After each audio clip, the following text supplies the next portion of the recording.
La presentadora Àngels Barceló y el periodista experto en economía Javier Ruiz han vuelto a llevarse los aplausos en las redes sociales, tras haberse hecho viral un extracto de su intervención en el programa Hoy por Hoy de la cadena SER. Haciéndose eco de la problemática que hay con el precio de los alquileres, Àngels Barceló y Javier Ruiz hacen una completa radiografía sobre la situación de los propietarios, y no dudan en retratar al gobierno de Díaz Ayuso por promover medidas para beneficiar a los fondos buitres y grandes tenedores. Vamos a hacer un poco una radiografía. ¿Quién es quién en el mercado del alquiler? Hagamos la radiografía de los caseros en España. Venga, radiografía. En España hay unos 3 millones de viviendas en alquiler. Para ser exactos, 3.084.918. 3 millones. Hay mucho casero. Pero lo primero que hay es mucho casero institucional.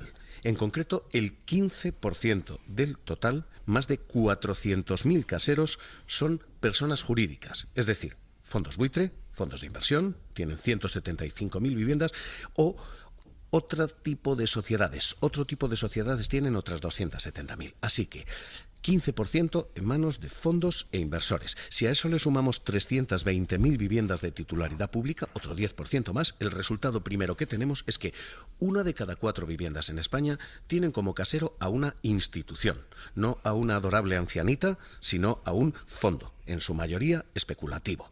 En cuanto a los otros caseros, estos que estamos diciendo, de personas físicas, que son los verdaderos dueños de las casas en España, bueno, esos son dueños de 3 de cada 4 viviendas, el 75%. Para ser exactos, son 2,3 millones de viviendas en manos de particulares, según los datos de la agencia tributaria. Claro, pero tampoco hay una radiografía o una fotografía uniforme de esas ancianistas o de esa gente mayor que alquila su piso, de esos particulares, porque debe haber desde quien lo alquila para vivir hasta grandes rentistas. Hasta grandísimos rentistas, efectivamente. Vamos a hacer 1 de cada 4 son viviendas de fondos y de propietarios institucionales, radiografía de las otras 3 de cada 4, porque aquí hay de todo, Àngels.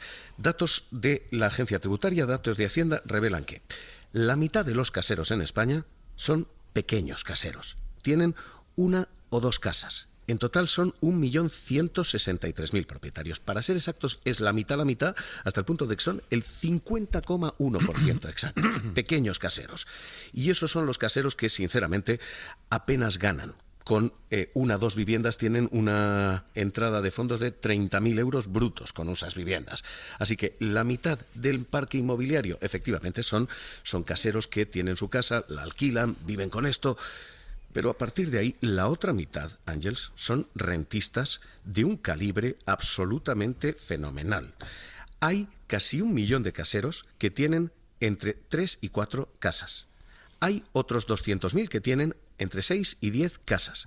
Y hay otros 38.000, en concreto 38.454, que tienen más de 10 viviendas. Así que, si queremos hacer la radiografía de los 2,3 millones de caseros particulares, la división es esta. La mitad de ellos son pequeños propietarios, que apenas ganan 30.000 euros. La otra mitad son multipropietarios que no tienen una casa, sino casas como negocio. Àngels, si sumamos 400.000 casas en manos de fondos buitres de empresas, otro 1.100.000 en fondos y grandes propietarios.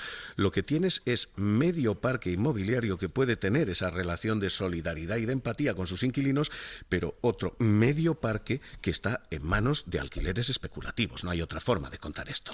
Y decía yo al principio, Javier, que las autonomías populares se han negado a declarar zonas tensionadas, la que impone obligaciones adicionales a los grandes tenedores. ¿Cómo impactaría esa medida en esas regiones? ¿Quiénes en esas regiones? Pues es curioso porque esos grandes propietarios, los que tienen más de 3, más de 6 o más de 10 casas, todos están concentrados en un sitio, Madrid. Es alucinante la estructura de propietarios que hay en Madrid. Hay en Madrid en torno a 450.000 viviendas en alquiler. En Madrid. Bueno, 160.000 son estos pequeños propietarios que alquilan su vivienda, que tienen 1 o 2, 160.000, pero es que no representan ni a 1/3 de lo que se alquila en Madrid. Los otros 2/3 son caseros que tienen o más de 3 o más de 10 casas. En Madrid, Àngels, hay más caseros que tienen hasta 5 casas que caseros que tienen 1. Si en Madrid se aplicara esto de la zona tensionada, 1 de cada 4 viviendas de esos caseros tendría límites de precio, porque 1 de cada 4 caseros tiene más de 5 casas en Madrid. Así que esa no declaración da la sensación de que Madrid no está protegiendo a los inquilinos, sino a los casi 300.000 caseros que tienen 3, que tienen 5, que tienen 10 casas. De hecho, esa declaración de zona tensionada en Madrid permitiría a esos caseros desgravarse hasta el 90% del alquiler. Pero claro, esos caseros, 300.000, insisto, son caseros con multipropiedades. Así que, Ángeles, ¿qué tenemos aquí? Lo que tenemos es un paisaje muy, muy heterodoxo y muy, muy variado, pero en el que tenemos una o dos conclusiones claras. Uno, los fondos buitre, 15% del parque, controlan parque y fijan precio. Y dos, esta cosa de que los caseros son particulares, sí, lo son. Algunos son tan particulares que tienen 3, tienen 5, tienen 10 viviendas. En fin, lo que tenemos es una jugada muy, muy especulativa y mucho, mucho rentista.